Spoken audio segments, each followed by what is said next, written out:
এত সুন্দর ফুটবে এইটুকু তো আরও ভাবতেই পারিনি। নমস্কার বন্ধুরা, কেমন আছেন? নিশ্চয়ই খুব ভালো আছেন। আরও একটি ব্লগ নিয়ে চলে আসলাম। আজকের ব্লগেও কিন্তু আমার গাছের আর ছাদের কাজকর্মই শেয়ার করব। আজকে শেয়ার করব আরও কিছু গাছের কাটিং, যেটা ওই ভিডিওটার পরে নেওয়া ছিল। আর একটা সবজি হারভেস্ট করেছিলাম, তো সেটার ভিডিওটা শর্টস আপনারা দেখেছেন, কিন্তু সেটার আর কি বিস্তারিতভাবে আপনাদের দেখায়নি। যেই বালতিটার ভিতরে আমি আর কি সবজি ফেলি, সবজির খোসা, সেইখানে একটা পুঁই শাকের গাছ হয়েছিল। তো সেই একটা নয়, অনেকগুলোই, সেগুলো থেকে অনেক পুঁই মিচুরি হয়েছিল, যা কিন্তু আমরা বেশ কয়েকদিন খেয়েছিলাম। সেটাই হারভেস্ট আর কি ভিডিও যেটা বানিয়েছি, সেটা আপনাদের সাথে শেয়ার করব। আর এটা কিন্তু বেশ কিছুদিন আগের আর কি ভিডিও, কারণ এখন কিন্তু বাগানের এই চন্দ্রমল্লিকাগুলোর আর এত সুন্দর কালার নেই, আর এত ফুলও নেই। এখন তাদের যে সৌন্দর্য সেটা অনেকটাই নষ্ট হয়ে গেছে, প্রায় নষ্ট হয়ে গেছে বললেই চলে। এখন গাছগুলিকে যদি কিছু গাছকে সংরক্ষণ করি, তো সংরক্ষণ করার পালা, আর বাকি তো এগুলো সবই আর কি নষ্ট করে দিয়ে নতুন গরমের যে ফুল সেগুলোকে লাগাতে হবে। কিন্তু এই যে শীতের যে ফুল, যে বাগান, তার যে চেহারা, সেই মায়াটা যা ত্যাগ করা অনেকটাই কঠিন। এই ফুলগুলো তো আর পাওয়া যাবে না, আর এত পরিমাণে ফুল গরমে ফোটানো একটা কষ্টকর ব্যাপার, কারণ ছাদে তো প্রায় দাঁড়ানো যায়ই না 8টার পর থেকে। তো ফুলগুলো এত সুন্দর করে ফোটানো বা অন্য কোনো ফুল আনলেও এত সুন্দর হবে কি না, সেটাও একটা বড় ব্যাপার। তো এই শীতে যে গাছগুলো করেছিলাম তারই একটু একটু ঝলক আপনারা আগের ভিডিওতেও অনেকবার দেখেছেন। আর আমার ব্লগগুলি তো আমি এই ধরনের গাছের বিভিন্ন জিনিসই শেয়ার করে থাকি বেশি। আর এই দেখুন, এখানটায় যে কুমড়ো গাছও হয়েছে ওর ভিতর থেকে, আর কুমড়ো ফুলও হয়েছে অনেক। আর এদিকে পুঁই শাক গাছও আছে, অতটা দেখা যাচ্ছে না। তো পুঁই শাক গাছটা তুলে দেব, কারণ তা না হলে এই কুমড়ো গাছের ফুলগুলো আর কুমড়ো গাছটা ভালোভাবে হচ্ছে না, তাহলে কুমড়ো গাছেও একটু বেশি ফুল আসবে, বড়া খাওয়া যাবে। এই ভেবে সেদিন একেবারে লেগে পড়েছিলাম সমস্ত যে পুঁই মিচুরিগুলো আছে সেগুলো তুলে নেওয়ার। আর দেখুন, সেই সাথে কিছু কুমড়ো শাকের ডগাও তুলে নিচ্ছি, ডালে দিয়ে রান্না করব বলে। আর কুমড়ো শাকও ভালো লাগে, কিন্তু ওই যে এত সবজি কেনা হয়ে যায়, আর দুজনের রান্না, রোজ তো সবজি খেতেই চায় না, দুজনের রান্না তা কি আর আলাদাভাবে আর এই ছাদ থেকে তো কুমড়ো শাক তুলে রান্না করার কথা আর হয়ে ওঠে না। আবার ভাবি, যখন অন্য কেউ কুমড়ো শাক কেনে বা দেখছি কুমড়ো শাক উঠাচ্ছে, তখন মনে হয় আমারও তো রয়েছে, আমিও করব। ওই ভাবাই সার আর করা হয় না, কারণ কি ঘরে এত সবজি আছে, সেগুলোই তো আমরা ঠিকঠাক আর কি খেয়ে উঠতে পারি না, তারপর কিছুটা আবার ফ্রিজে নষ্টও হয়ে যায়।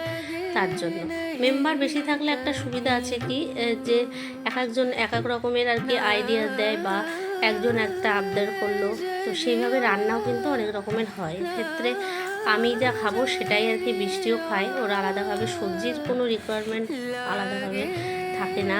তো আর রোজ তো সবজি না খেতে পারলেই বাঁচে, মাছও খাবে না, শুধু ফল খাবে, আর 2-1টা সবজি আর চিকেন, এই ছাড়া ওর কিছুই ভালো লাগে না। তো সেই জন্যই আমার হচ্ছে করে আলাদাভাবে আর এই ধরনের জিনিসগুলো খাওয়া হয় না। আর এই গরমে একটু সবজি কমে আসবে, বাজারে দামও হবে চড়া, কিন্তু সেই সময়টায় আর আবার আমার ছাদে সেরকম কিছু লাগানো হয়নি।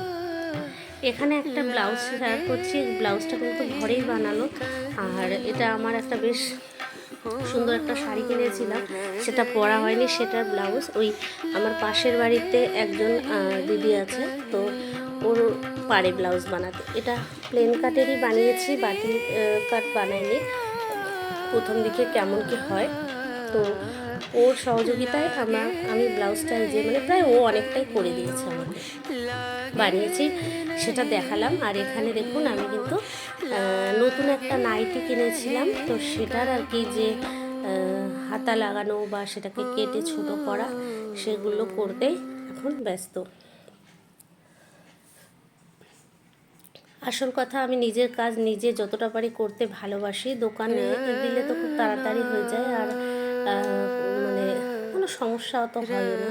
কিন্তু আমার এই সেলাই কাজটা করতে কেন জানি না খুব ভালো লাগে, অথচ খুব যে পারি তাও না, কিন্তু মনে হয় কি নিজেরটুকু যদি নিজে করতে পারি খুব ভালো লাগে। আর দেখুন এই একটা পুঁইশাক গাছ এই নীলকণ্ঠ গাছের গোড়াতেও হয়েছিল, সেটাকে তুলে দিলাম, তাও পুঁইশাক গাছের গোড়াটা দেখে আপনাদের সাথে শেয়ার না করে পারলাম না, কেমন আর কি হয়েছে, মানে গোড়ার শিকড়গুলোর ওই জায়গাগুলো দেখে মানে কেমন ভয় ভয় লাগছে। আমি এরকম সত্যিই আগে দেখিনি, সেই জন্য এইটাও আপনাদের সাথে শেয়ার করলাম। দেখুন কেমন হয়ে আছে না, আলু আলু মতো একদম লম্বা লম্বা ধরনের, কেমন একটা গায়ের মধ্যে হচ্ছিল আমার এটা দেখে। আর ছাদে যে সমস্ত ফুল গাছ রয়েছে তাদের মানে যে ফুল শুকিয়ে যাচ্ছে সেইখানে তো একটু কাটিং করতে হচ্ছে, কারণ তা না হলে কিন্তু আর নতুন ফুল আসতে দেরি হচ্ছে বা সেই পরিমাণে ফুটছে না। সেই জন্য কিন্তু এই যে ছাদের যে গাছগুলো সেগুলোকেও একটু কাটাই ছাটাই করে নিচ্ছি। আর একদিনে তো হয় না, ছাদে আসলে 2-3টে গাছের পেছনে হাত দিলেই বাস টাইম হয়ে যায়, নিচের কাজের কর্মে দেরি হয়ে যায়। তো আস্তে আস্তে ডেলি ডেলি একটু একটু করে করতে হচ্ছে।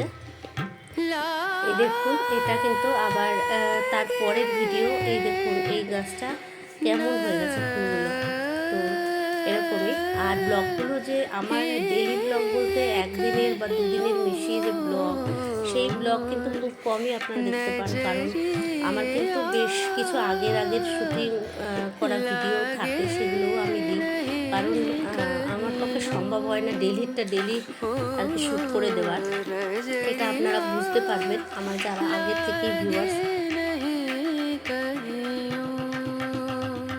বাগান করলে একটা মনের মধ্যে শান্তি আসে, একটা অন্যরকম শান্তি আসে।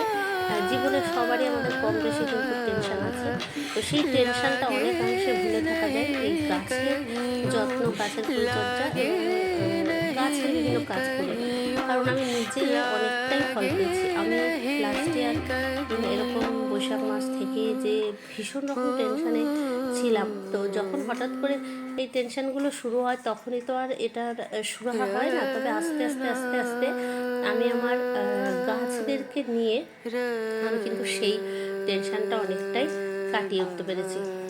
এটা একটা টিপস বলতে পারেন বা অভিজ্ঞতা, যাই হোক আমার জীবনের, আপনারা কিন্তু চাইলে এটা ট্রাই করতে পারেন। বাড়িতে জায়গা না থাকলেও অল্প অল্প করে যে জানলার কাছে অনেকের বক্স জানলা থাকে বা বারান্দা থাকে, সে বেশ বড় একটু বা ছোটো গাছ লাগাতে পারেন। প্রথমে ইনডোর প্ল্যান্ট দিয়ে শুরু করতে পারেন সস্তায়, আর যেগুলো মানে সুন্দরভাবে সহজেই হয়ে যায়, যেগুলো কাটিং থেকে গ্রো করা যায়, এই ধরনের গাছ দিয়ে শুরু করতে পারেন। আর তারপরে আস্তে আস্তে বুঝে বুঝে গাছ কিনে গাছ বাড়াতে পারেন। আর সবসময় যে অনেক জায়গা থাকতে হবে তা না, ঘরের ভিতরে ওই দেওয়ালগুলো বা এরকম রেলিংয়ের ধারগুলো, আর যেগুলো ফেলে দেওয়া আমাদের বোতল থাকে, এই ধরনের জিনিসের মধ্যেও কিন্তু সুন্দরভাবে গার্ডেন শুরু করা যায়। প্রথমেই যে একগাদা টব কিনতে হবে বা কিছু এরকম কিন্তু নয়। আমিও প্রথম যখন শুরু করেছিলাম মোটামুটি 5টা-6টা টব কিনেছিলাম, মনে পড়ে আজও সেই দিনগুলো। আর সেই সময়কার কিছু টব জানেন তো আমার এখনও আছে, সেগুলোকে আমি রৌদ্রে রাখিনি, কারণ জানি রৌদ্রে রাখলে এই গাছগুলো টবগুলো নষ্ট হয়ে যাবে প্লাস্টিকে। কিছু টব আমার ছাওয়াতে রাখা রয়েছে এবং ইনডোর প্ল্যান্ট রাখা রয়েছে, যার জন্য এখনও আছে। কোনো সময় কোনো ভিডিওতে আপনাদের সাথে শেয়ার করব সেই সময়ের প্রথম দিককার যখন শুরু করেছে সেই সময়কার টব। আর কিছু টব একদমই নষ্ট হয়ে গেছে, আর কিছু টব এখনও একটু অর্ধেক ফাটা ফুটা হয়েছে, কিন্তু এখনও তাতে গাছ লাগাই। তো এটাই একটা মানে স্মৃতি রেখে দিতে বেশ ভালোই লাগে, তাই না? তো মোটামুটি আজকের মতো কিন্তু সব কিছু কাটিং কিছুটা করে নিলাম। একদিনে তো রোদ্দুরের মধ্যে সম্ভব না, আর একদিনে সব সম্ভবও নয়। যাই হোক, দেখুন মোটামুটি কিছু গাছের করলাম, এই গাছগুলো একটু বাকি আছে, এগুলো আবার করা হবে। আর দেখুন কত সুন্দর জবা ফুল খেতে দারুণ লাগছে। তো এই আর কি, আর পরে দেখুন কি দারুণ ফুটেছে, কত সুন্দর গরমে ফুটেছে, ওইগুলো সুন্দর দেওয়া হচ্ছে। এত সুন্দর ফুটবে এইটুকু তো আমি ভাবতেই পারিনি। তো যাই হোক, ভিডিওটা আজকের মতো শেষ করছি। সবাই সাথে থাকবেন, ভালো থাকবেন, সুস্থ থাকবেন, টাটা। ভালো লাগলে চ্যানেলটি সাবস্ক্রাইব করতে ভুলবেন না।